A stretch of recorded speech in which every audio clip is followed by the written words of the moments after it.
Oh. Yeah. Says it's live. Stay live? Yep, Yeah, but the chat's not coming that's up. okay. It is what it is.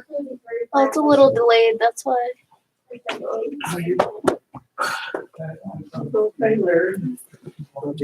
Okay, as you get your coffee and stuff, if you can come forward, we're gonna get started. I know there'll probably be a number of people joining online.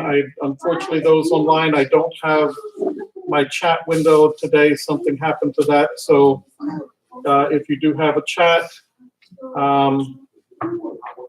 Email.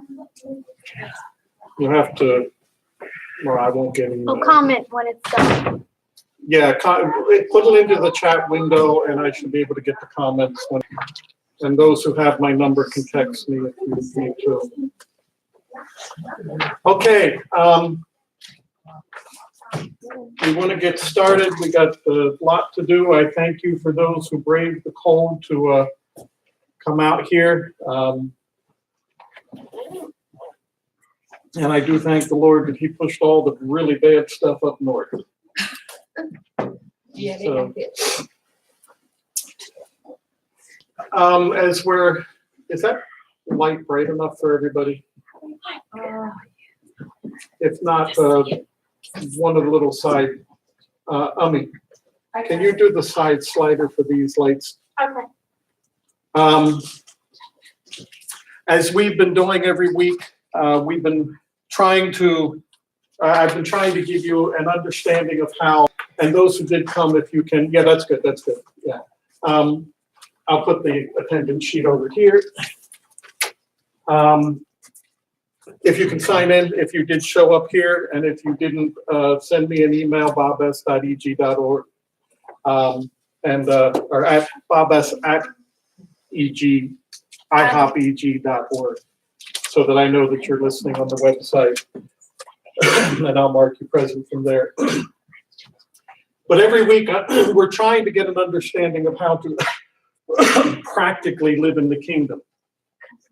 And what we've been doing is learning how to pray for the things that are on the heart of God and to actively be involved in that. And we've looked at the persecuted church and praying for our brothers and sisters around the world.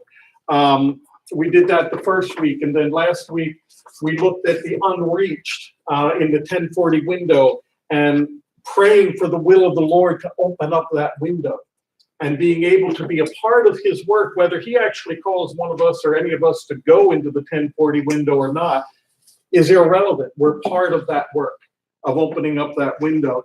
But before I go further with what the Lord wants me to give you this week, Mikkel had something she wanted to share about the persecuted church, I believe. Hold on, let me just divide this going. So anyway, Wednesday, and I shared it with some already, since Wednesday I've been talking about it. I had to go to jury duty on Wednesday.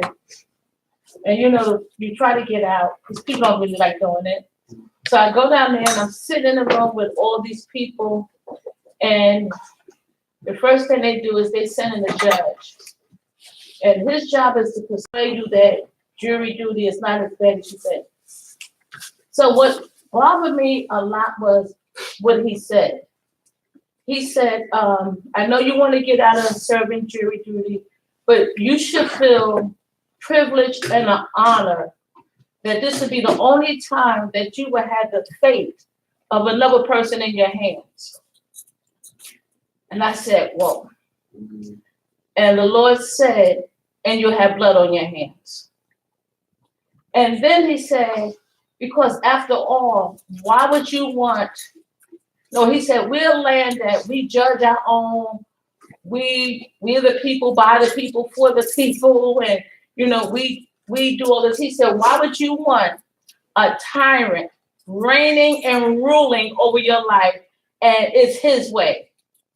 And the Lord said, he's talking about me. He said, this is persecution.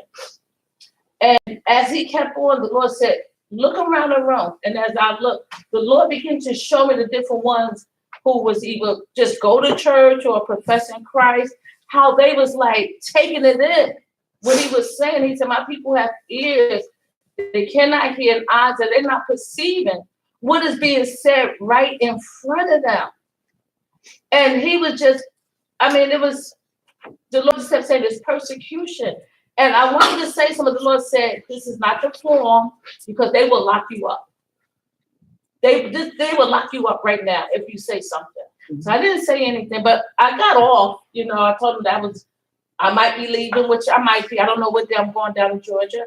But for him to stand there and say, why would you want somebody ruling and reigning when that's what we believe, that the Lord rule and reign over our lives, and to call him a tyrant?